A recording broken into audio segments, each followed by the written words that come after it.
Ayan na. Uy, hello! Kamusta kayo? Magkwento naman kayo. Ano, uwi ba kayo ngayong Pasko? Hi! Sorry, mabilis lang yung call ko ngayon. Kasi may meeting ba ako mamaya with my clients. Baka hindi ako makauwi ng Pilipinas, di kasi ako nakapag-file ng leave. Tsaka masyado ng late. Pakisabi na lang kila mama, baka next year siguro. Ay, ako. Baka hindi. Meron kasi kaming Christmas vacation kasama yung mga teachers. Ganun. Sige, basta mag-ingat kayo dyan Miss na kayo ni Mama. Pati ako, miss ko na kayo. O, minsan lang yun. Oh my God, guys! Tumatawag na yung client ko. Kailangan ko na umalis. Bye-bye! Uy, ako din, Gabi. Alis na ako. Mag-ingat kayo Meron pa akong klase. Bye-bye.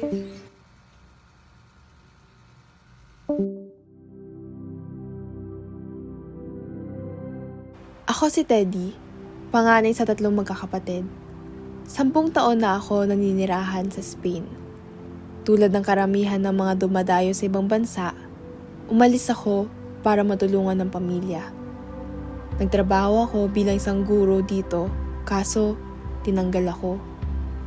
Ngayon, isa na akong housekeeper at nagwe-waitress din ako paminsan-minsan. Pero syempre, hindi yun alam ng pamilya ko. Ako naman si Bobby. Madali akong nakahanap ng trabaho pagkatapos makagraduate. Hinire ako ng company overseas. Siyempre, who would pass up on that opportunity, di ba? Ngayon, I've been living in New York for 8 years now as a corporate communications manager.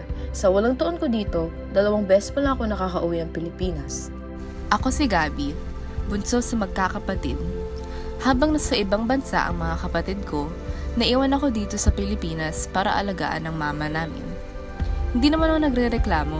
Gusto ko nga ang trabaho ko bilang isang guro at masaya akong kasama ang mama. Ang nakakapanghinayang lang, matagal na kami hindi nabubuo bilang isang buong pamilya. Kala ko gaganda buhay ko. Ngayong nasa ibang bansa na ako. Miss ko na yung pamilya ko. Will I ever get to see them again? Kailan kaya makukumpleto pamilya namin? Overseas Filipino workers are estimated at 1.6 as of 2022.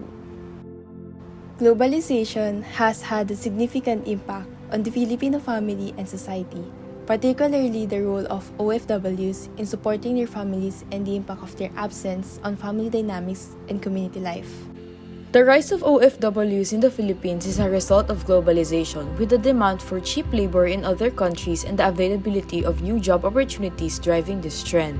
The remittances sent by the OFWs have become a significant source of income for many Filipino families, contributing to the country's economic growth.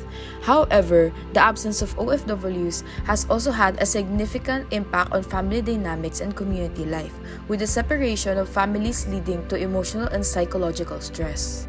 The globalization of the economy has also affected Filipino culture, with the adoption of Western and Chinese cultural elements, as well as the preservation of indigenous traditions. The impact of globalization on the Filipino family and society is complex and multifaceted, with both positive and negative effects.